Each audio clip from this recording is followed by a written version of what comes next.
Ramai orang yang beli motor second hand tapi tak tahu cara nak cek motor tersebut. 3 benda yang paling utama yang korang kena ambil tahu.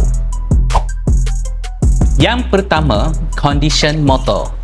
Kalau korang dah tengok motor tu, korang kenalah cek body motor tu. Ada cala ke dekat cover set tu, ada yang patah ke, ataupun ada yang tertanggal ke. Korang kena tengok condition ni dulu.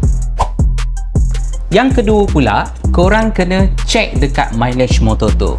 Sebab kalau mileage tinggi, mungkin part wear and tear tu sangat banyak. So, kalau boleh elakkan mileage yang tinggi.